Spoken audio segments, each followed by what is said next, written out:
Bruiser Hybrid. That's right, this is the one you've all been asking for.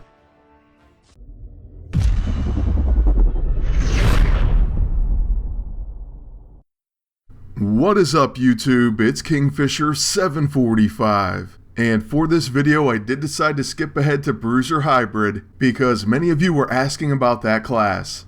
Originally I was going in order, so it would have been last, but since you guys are so awesome I wanted to give you what you wanted. With that being said, let's go ahead and jump right into his build. Now the first thing you may notice is all the colors on his ISO 8 build. Everything from an orange to an orange, but we'll get to that in just one moment. First, what makes Bruiser Hybrid so special? Well, it's his passive Out for Blood. This says his attacks gain 3 applications of bleeding, so that's every single one of his attacks. This of course makes him incredible for any bleed team, and it just overall improves him as a hero. His level 1 does have exploits bleeds after all. Or I should say it will, but let's not get ahead of ourselves. Even though, yes, it is going to have exploits bleeds, and I think we all saw what it's capable of at the beginning of this video. But either way, just the fact that his attacks do add 3 stacks of bleeding, that makes him an incredible team up and that much more valuable. Plus it's going to give us an opportunity to use our favorite AISO. But first, his normal ISO 8 build. For that we have 3 bulky, that's attack and defense, and normally we would go 4 and 4, but this time we're only using 3.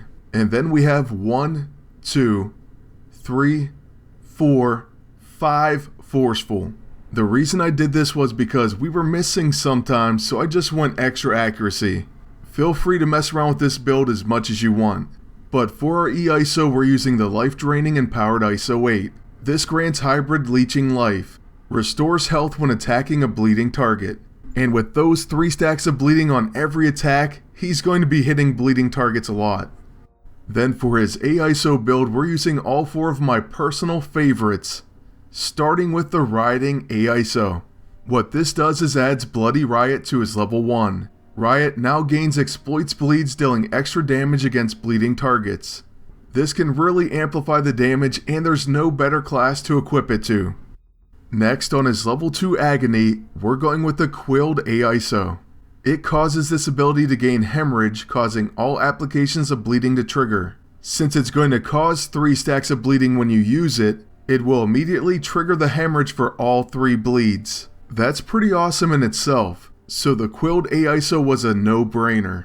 Next up on his level 6 Phage, we're going with the Debilitating AISO. Now I know you see this one pretty often on his level 6, and that's just because of how big of a game changer the power can be. However, another option is placing the Bursting AISO on it, that way you can still deal with Invisible Woman teams, especially those with that pesky Molly Hayes. And finally, once again on his level 9, the Shifting AISO. Although Creeping Infestation is pretty great, it's really hard for me to go away from Flanked, especially when you can put Flanked on the entire enemy team. So that rounds out my top 4 favorite AISO for Hybrid, all in the same build. What's not to like?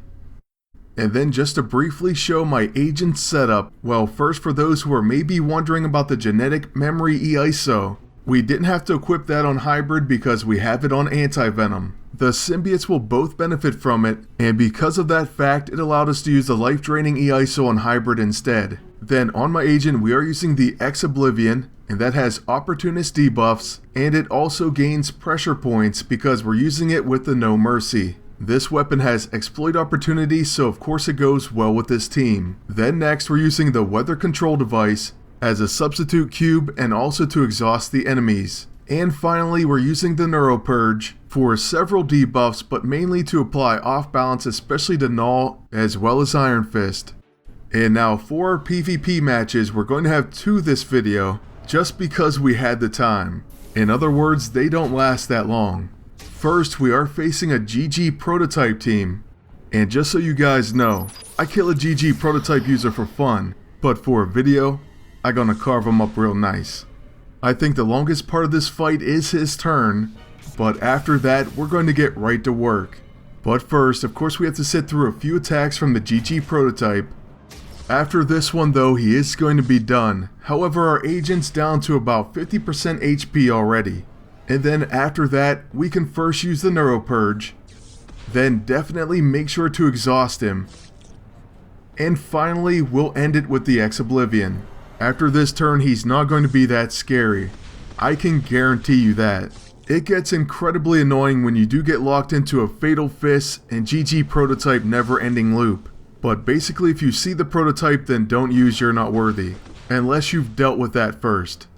Now, on Hybrid's first turn, we're going to use his level 9, and this places fumbling and flanked on all the enemies, not to mention 3 stacks of bleeding.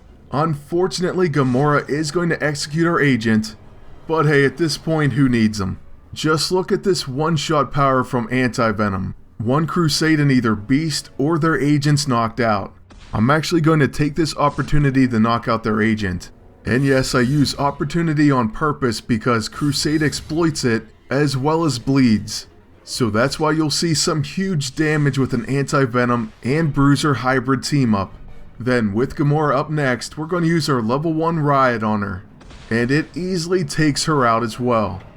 So the only thing left to do is land another Crusade on Beast, and this enemy team is finished.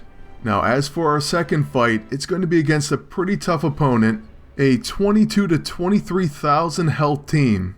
This may take a little work. Let's see how long it takes Anti-Venom and Hybrid to take them down.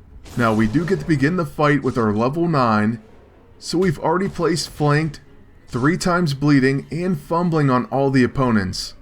The bad news is Red Hulk goes with his Gamma Bomb first move, so I'm actually going to use the Warm Zephyr. We definitely want to get rid of some of those debuffs, even though we would have loved to exhaust the enemy team. Then the Neuropurge, so at least we've now stopped Null's preemptive attacks. Then finally we'll end our turn with the Oblivion. After that, the Opportunist debuff should be pretty nicely set up, but believe it or not, we're still not done. Before we finish our debuff work though, we have to wait for a You're Not Worthy and a Ragnarok'em Sock'em on our agent. Then after that, we're going to use I Am the Cure. Now we're ready to knock people out. Right after their agent does whatever it is he's going to do. And apparently that's use Hailstorm, which is kind of annoying. But I do have to say I believe he was depowered by Anti-Venom. So it really doesn't do anything, and he was exhausted as well. This means that's the end of his turn, and our agent even gets a big and fast proc out of it. Talk about being shut down. We're going to hit him with the No Mercy, and we do get to follow it up with a Brawl. This almost knocks out the agent, and we'll leave him there to die to dots or something. For now, we're going to take out Red Hulk with a pretty big Riot. Then unfortunately our agent's stunned. So you know what, on Anti-Venom's turn, we're going to see how big of a hit we can get on the enemy agent with a Crusade. This attack does 41,000 damage non-crit. Oh, and it causes hemorrhage. So now, dealing with Null isn't quite as fun because he's immune to bleed, and well, look at him, he's pretty clean as far as debuffs. So we went ahead and subdued him, which lowers his melee damage by 40% and it cannot crit. Then I'm going to exhaust him, which makes Null pretty worthless on defense. He'll often just use You're Not Worthy and then that's it for his turn. After that, I'm going to use the No Mercy to do as much damage as I possibly can. Like I figured, the AI does waste his turn, so now it's time for a Crusade. And you know what, it worked out alright because Hybrid's going to get to finish this fight, and with that, the video. I really hope you enjoyed our look at Bruiser Hybrid, and remember we still have 2 classes to go. Lastly, I just want to thank you all for watching and ask you to please like, comment, and subscribe. And until next time, good luck and take care.